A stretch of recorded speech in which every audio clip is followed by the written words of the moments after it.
Once upon a time, there were four brothers Gibb. Andy, who had gone solo, died in 1988. Morris, or Mo, in 2003. And his twin Robin just last May. Now only Barry Gibb remains of the group whose record sales have been bettered by no other band except the Beatles. Barry Gibb tours early next year in Australia, where the family once lived, and in New Zealand for the Mission Estate concert. I asked him how the prep for the tour is going. Well, it's all going well. I mean, we've got quite some time yet. We're piecing it together as we go. We've got Morris's daughter, Sammy, and my eldest son, Stephen, both singing in the show. And Stephen's a great guitarist, too. So it really is a great band. I mean, it's well worth it, even if I'm not on the stage, you know, regardless of me, you know. It's a fantastic band. Well, this is the Gibb dynasty then, isn't it? It's a whole mess of Gibbs. How is it on your own now, performing? I mean, you know, the songs that go through everybody's head must go through yours as well. Such a history of music. And I, don't want to put too fine a point upon it. But there you are on your own now. Yeah, I don't know how to describe it, except that I feel like I'm the last man standing, and I don't understand why, because I'm the eldest, you know. I know, that must be very strange. It is very strange. My brothers were twins, and then there was the youngest, Andy, and he passed when he was 30. Morris was 53, and Robin was 62, I think. So, you know, I get out of bed every morning now and run past the mirror. I mean, it's a hard old world, the music world, and obviously some casualties are to be expected in some way, but you guys just had really bad luck as well, didn't you, in that sense? Well, I just think we had a fantastic balance of both. You know, I think we had some amazing moments in our lives where we went to the moon and didn't know we were going to go there, and had some very sad moments. And in reality, it's your parents, it's our mum and dad that really suffered through all of this. They loved all the high points, but they didn't want to lose their kids, you know. So for Mum, I think I feel she's the one that's really taking the brunt of it, you know. Are both your parents still alive? And my dad's gone. He's passed. Mum lives here with us, and as I say, it's really tough on her. It's really tough on her because you just don't expect to lose your kids. You just don't. When you went to Australia for the first time, you were 12, right? Yes, 1958. What was it that made you immediately want to perform when you got there? Because I don't know, I don't think you were into it in England, in Manchester, when you left. Were you? Oh, yes, we were. You were? We started singing together when I was about 9, and Morris and Robin were about 6. Blimey. Yeah, I know. And pretending to make microphones that weren't real, and knocking together wooden guitars that weren't real, and pretending to be a pop group, and that was about the time of Elvis Presley and Tommy Steele and a lot of artists that came on the scene at that point. The American influx into England, I think, really started it all off for us, and we never looked back. Once we got on the ship, the Fairseas, to go to Australia, we'd spend our daytime sitting on the anchor at the front of the ship singing or playing for anyone who was interested. And on a Saturday night, we'd get a chance and stand up in the ballroom and sing there too. So in the beginning, it was Barry and the Twins. That was the name. So we went from Barry and the Twins to the Bee Gees. Who gave you that name, Bee Gees? It was an Australian DJ, wasn't it? Well, yes, of course, it was him. It was Bill Gates who discovered us singing at a speedway track, and he was racing his car on that night. So he heard us, came to meet us the next day, and through all of the initials in the family, Barbara Gibb, our mum, Bill Gates, my initials, and brothers Gibb, he sort of thought there was an omen in there somewhere, and it became the initials BG. And then about 2 weeks later, we decided to change it to BEEGWS. So it's sort of that's sort of what happened. I wonder what would have happened if you'd stayed in England, if your family hadn't emigrated. Well, we would have gone that route, and we may never have become well known. We used to stand on street corners in England and hope to get discovered, and we didn't get discovered, but we used to knock on an awful lot of doors, and there was where we lived was very foggy, so you might be able to hear us, but you couldn't. So I times were not good. It was 10 years after the war. It was not a good time for the economy in England, and so this whole thing was created called the New Life, where you could emigrate to another country, like Australia, which we knew little or nothing about, and Dad wasn't making much money. And what did he do, Hugh? Well, he worked in a shop. He worked in a grocery shop. He was basically feeling his way around at that point because since the war, he used to have an orchestra during the war, and he used to play the Mecca circuit, which was the circuit where the Americans. It was all going well. I mean, we've got quite some time yet. We're piecing it together as we go. We've got Morris's daughter Sammy and my eldest son Stephen, both singing in the show, and Stephen's a great guitarist too. So it really is a great band. I mean, it's well worth it, even if I'm not on the stage, regardless of me, It's a fantastic band. Well, this is the GIBB dynasty then, isn't it? It's a whole mess of Gibbs. How is it on your own now, performing? I mean, the songs that go through everybody's head must go through yours as well. Such a history of music, and I, don't want to put too fine a point upon it, but there you are on your own now. Yeah, I don't know how to describe it, except that I feel like I'm the last man standing, and I don't understand why, because I'm the eldest, I know, that must be very strange. It is very strange. And my brothers were twins, and then there was the youngest, Andy, and he passed when he was 30. Morris was 53, and Robin was 62, I think. So, I get out of bed every morning now and run past the mirror.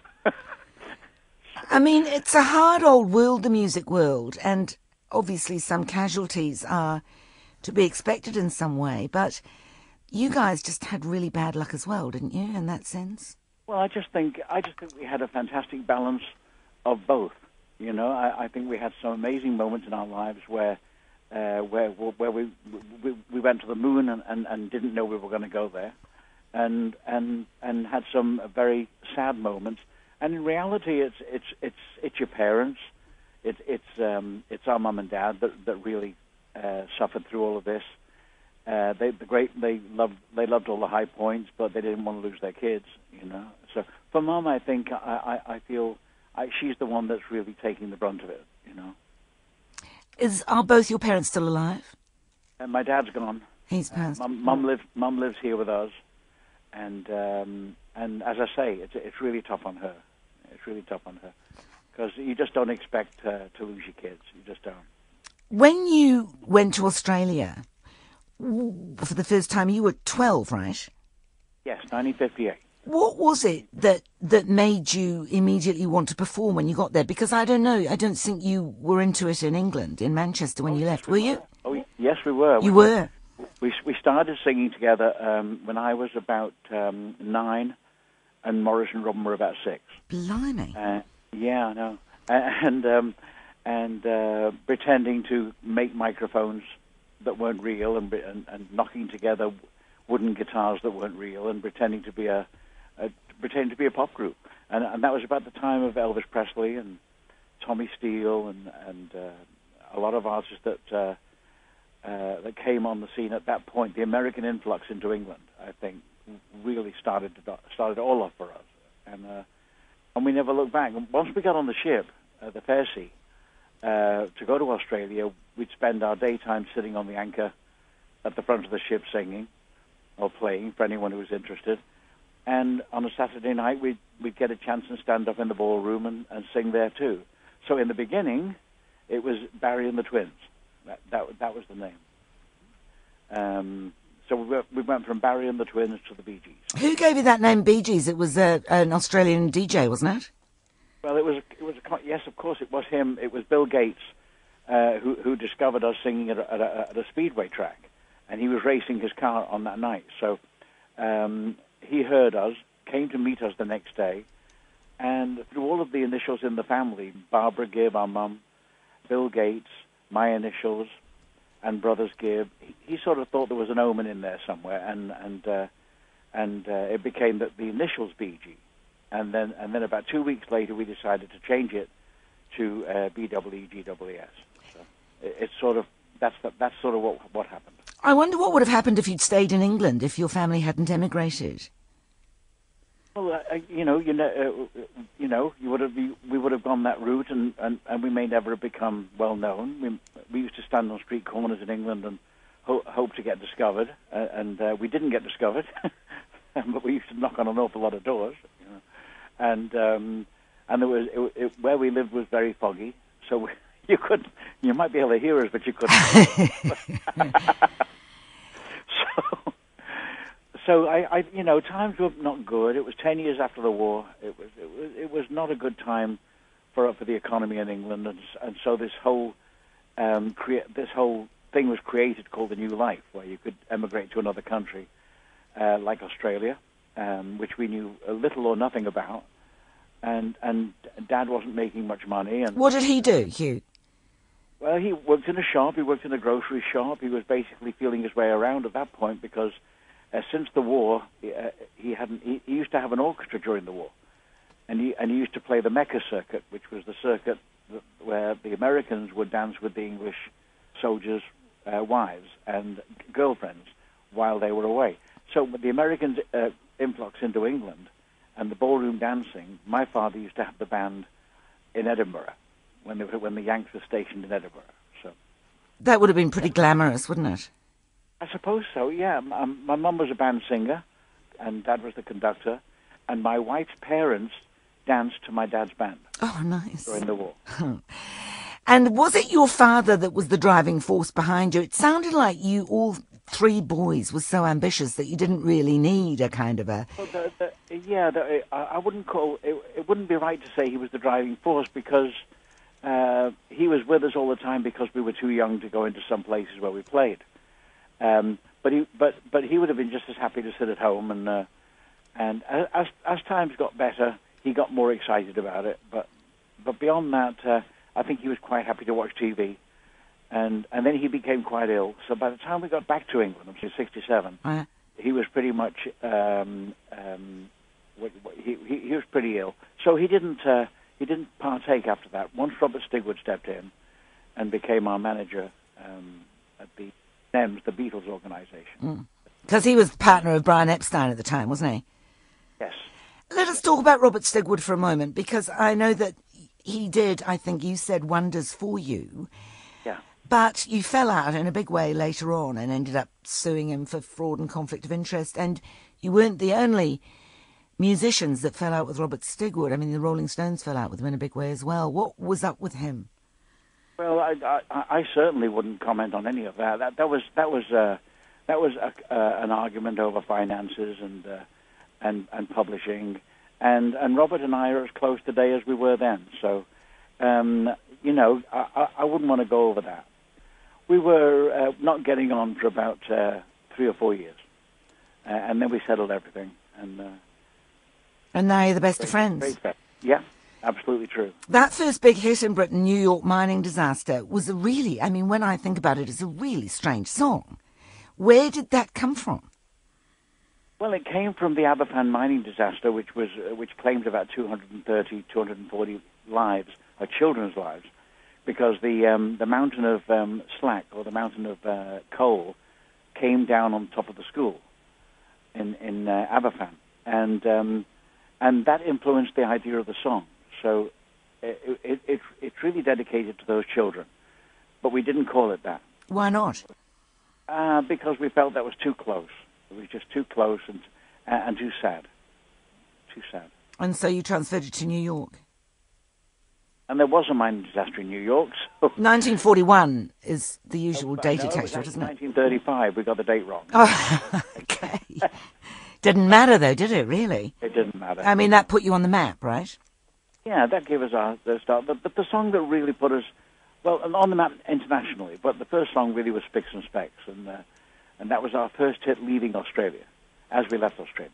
So did that make you think, damn, maybe we should have stayed at the time? No, I didn't want to leave, but we knew we couldn't make it. We'd seen the Seekers go over and do it, and we'd seen the Easy Beats go over and do it, and we just had that crazy passion to have an international hit record, or to just make our mark, you know. A lot of people compare those early songs of yours to the Beatles. Were you? No shame in that. Were you channeling the Beatles in some way? I think everybody was. Yeah. I think the Beatles had that kind of effect on everyone. You could not even be in a band in those days if you didn't look like the Beatles. I mean, they changed everything. They changed the way we dressed, the way we spoke, our hairstyles. They literally changed the culture, and there was no way around. You could not go along with it. You had to be like that too. You had to go along with that. So you either had the look of the Stones, which was real rough, or you had the look of the Beatles, which was a sort of a organized, gentlemanly look, but with long hair. But they changed everything, and their music certainly changed everything. You've been back to Australia since you left, obviously. How will it be going back alone for you? That will be a very strange kind of nostalgic experience, won't it? Yeah, very much so. Well, it is the reason I'm going. I need to reflect. There's still a whole lot of what's the right word? I guess grief. There's still an awful lot of grieving inside of me as well as my whole family. So we've got to go and reflect, and it's a sentimental journey. And I want to go and see where we used to play. Not music, just where we used to play. and the things we used to do and get up to as kids. And I want to see those places again. I want to reflect on them. And that'll be a joyous experience. And maybe there's a little bit of closure there, you know. But they'll always be with me, always. I mean, astonishingly close relationships and families in the music business must be very difficult. I know you've had your ups and downs. How was your relationship with Robin in his latter years? Well, we didn't talk very much in the last couple of years. But in the last, I would say in the last 5 years, he had become ill. But nobody was telling anybody. So it was a very quiet relationship for the past 5 years, and I didn't know Robin was seriously ill until about 2 years ago. Because I know he was over here in 2010, and he was very, very thin. Yeah, no, he was very ill, but it wasn't something he didn't want the rest of the family to know. Mm. He just, I think he knew. I think he'd been told, and so he was. I guess he was doing his what you call it, his bucket list. Was there sibling rivalry involved in your relationship? I would say this. I would say no. We loved each other very much, but we were very competitive. So I wouldn't call it sibling rivalry. I mean, he went solo in that 69. He went solo only briefly. Well, I don't know how. Yeah, it depends on how you define solo. I went out and produced a lot of records. Would that make me solo? Well, he left. He did. Did he not leave the Bee Gees? Left the Bee Gees. Yeah. You know. Yeah. He went out and wanted to have a hit on his own. I think Robin always wanted to be a solo artist. You know. Mm. And I think very, very early on, during the days of Johnny O'Keefe and Sing, Sing, Sing, he did a song on his own on Sing, Sing, Sing, the TV show. And I think he got bitten then. And I don't think he ever really, truly felt the passion of being in a group. That was just Robin's nature. What about you? Me, I love all music, and I love working with other artists, and I'm the eldest brother, so I don't have that sort of what you would call neurosis to be anything more than what I am. You know, I write songs and I make records, and I love performing, but I don't think there's any rivalry there for me. You know. After that big rush of hits, and I mean this is a story told many times, you thought, what next? Yeah. I don't know what you were thinking before the big disco surge. Were you looking around for a new sound, or were you hoping that the next song would make it? Yeah, we'd done How Can You Mend a Broken Heart, and we'd done Lonely Days, and they'd been very big hits in America, but not anywhere else in the world. So I think we'd reached that point where our record company and radio didn't want any more ballads. They just didn't want us to do any more ballads. And Robert Stigwood was moving his company to America, so it was like a 4-year period of sort of wilderness, if you like, where we really couldn't get a record in the chart. How did you all deal with that? That must have been an unpleasant time. We dealt with it in the most pleasant way. We all got married. We all started having children, and one family became 4 families. Mm-hmm. You know, and life took its own course. And for a while, we lived in Ibiza, and then we went back to England again. And for a couple of years, we shared each other. We just had each other. It wasn't about making records, you know. So there wasn't a sense of desperation or frustration about it? There was more, if I can look on it now clearly, there was more of a pause and let's wait and see what happens next. And Robert was right there with us, and we knew that he was looking the same as we were looking at what we could do next to make that run. And you were all right for money, of course, at that point, weren't you? No, not really. Weren't you? No. In those days, groups didn't make that much money. Usually the companies that signed the groups made the money, and usually you were on a wage of some form in the very early days. So big money wasn't to arrive until about 76, 77. Mm. The story goes that Eric Clapton suggested that you go to record with Arif Mardin, the legendary arranger. Well, he didn't suggest Arif. He said he'd made an album called 461 Ocean Boulevard, and it did very well for him. And he'd been looking to make that album to bring himself back. And he said, why don't you go over to America, make an album in America, let the American music scene influence you, and see what comes of that, because that's what he'd done, and it worked. So we went over and we rented 461 Ocean Boulevard, which is right here in Ocean Beach, and we used Criteria Studios, which is now the Hit Factory. And we started with an album called Main Course, which had jive talking on it. And Nights on Broadway, was that on there? Yeah, that was on that one too, yeah. So that was the new beginning. And did you do that with Arif? Yes, that album was made with Arif. After that, we did Children of the World ourselves with a couple of good sidekicks, Carl Richardson and Albie Gluten. I watched a great documentary the other day about Arif Mardin, and you could not find, I mean, I suppose that's the way of these things, you could not find anyone to say a bad word about him. He just seemed no. a lovely, lovely bloke, was he? He was a lovely man. He was everybody's uncle. And for us, our mentor, you know. There were 2 mentors in our lives in that way. One was Robert Stigwood, and the other one was Arif Mardin. And his wife Latif, she's an angel too. Yes. There was a claim on that documentary that he actually is the guy that first said to you, do the falsetto, try for falsetto. Well, yeah, he just said, anybody willing to go out and scream, you know, on the end of Nights on Broadway. And I guess I was the volunteer at that time.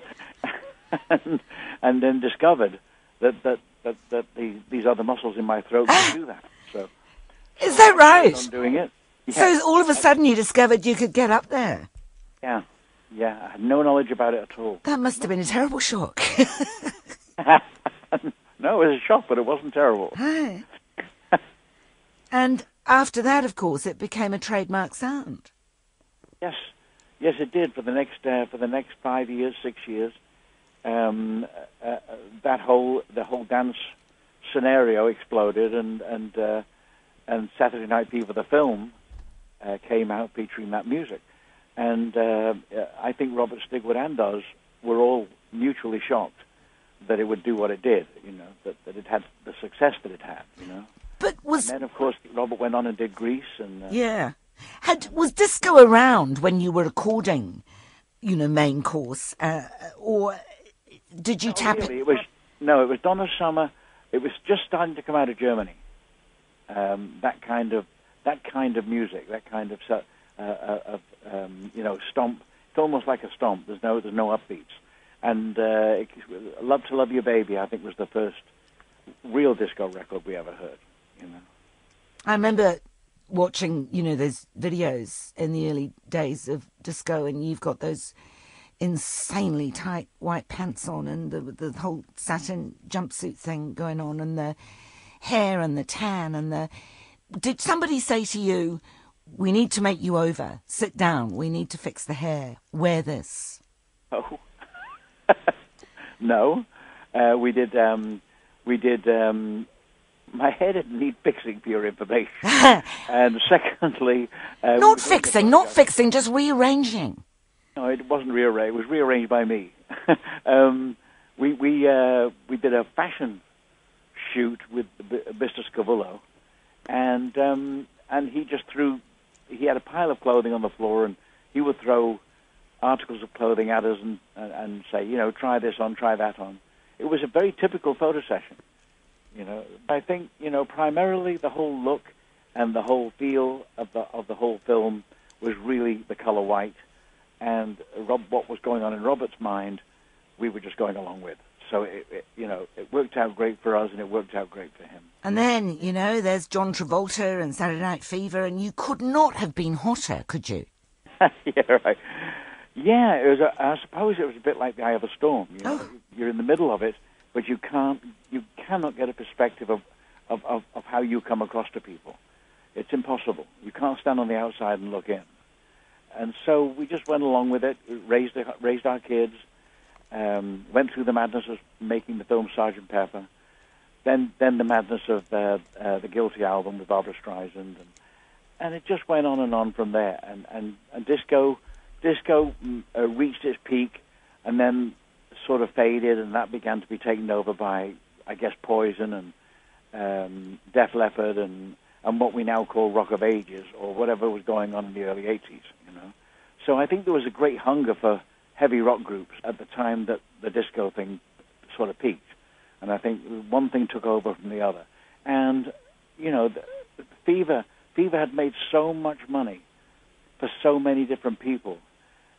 Something had to happen. The bubble had to burst, and that was it. Yeah. But you knew that was coming, did you? I mean, yeah. I knew it was coming. So had you prepared yourselves? Mentally, yes. Yeah, because I knew it was going to happen. Nothing lasts forever, And you think, I'm thinking, I'm doing an interview with, I think, Playboy magazine, and I actually said to the man, we were talking about Kojak. Do you remember? Yeah. And bald as a badger. Hey. Bald as a badger. That's right. And he said he'd made the comment about himself. This bubble will burst. This kind of sudden sudden fame, sudden everyone loving you for 5 minutes. That will burst, and then something else will happen. And he was ready for it, And I thought, well, yeah, I'm going to be like that. I'm not going to sort of go and hide my head and be sad.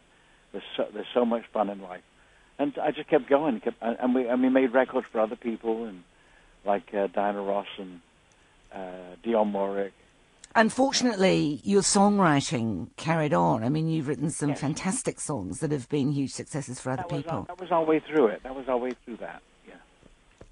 Yeah. Not be the performers. Let's not be the performers for a while. No. Let's write songs for other people. But all this, everybody who talks to you, I know they go, "How did you feel when the Heebie-Jeebies did the whole meaningless songs and very high voices thing?" And one minute you were top of the heap, and the next minute people were thinking that you were naff. Things come and things go, and fashion come and fashion goes. Right. If you can ride it out, you're all right. But at the time, did it not hurt to find people looking in the other direction? No, I was so prepared for it, and certainly didn't hurt me. I wasn't bothered. What about Robin? I don't know. I can't think for Robin or Morris.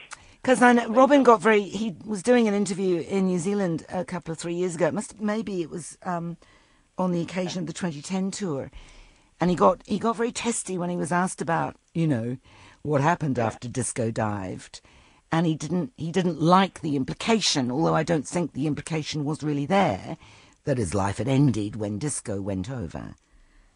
He was sensitive about it. No, I don't think. You know, if you knew Robin, you'd know this too. That so many hundreds of interviews that if Robin's not happy with the question, he'll get up and leave the room. So, you know, it doesn't really matter what the subject is. Okay. If he doesn't like the question. He did a show here, a cooking show. Not that he cooks, but he did a cooking show, and the lady said, "Oh, do you know John Travolta?" He got up and left. Why? Well, because he was there to be interviewed. He didn't want to be talking about someone else. Oh, okay. All right. Well, I won't ask you if you knew John Travolta then, lest you get up and leave. Well, you're not talking to Robin. I knew John Travolta. And what was he like? Oh, he's great. He's great. Dances up a storm. No, I met John Travolta a couple of times. The last time I saw him was at the Good Day Awards, the Australian award show that they hold in LA, and we were together on the press line, and so we were joking about how life can change you, you know, how things can change your entire life, and how that happened, the history of it, you know, and so you know, we spend more time laughing about it all than thinking, oh, what a shame it didn't last, you know. No. And great for him, because he went on to do many dance films, you know. But the time I really did spend with him was standing at the back of the theater at the Chinese theater, watching the first preview of Saturday Night Fever, and thinking that the music wasn't loud enough. And did they turn the music up after that? Yeah, we said, you know, when you're in a club, you can't hear the feet. You know, you shouldn't be able to hear the feet when you're dancing in the club. Oh, the feet, yes. Right, and you could hear all the feet shuffling. So we said, no, you've got to make the music has to drown out everything else. In a club, you don't hear anything else but music, you know. So they did that.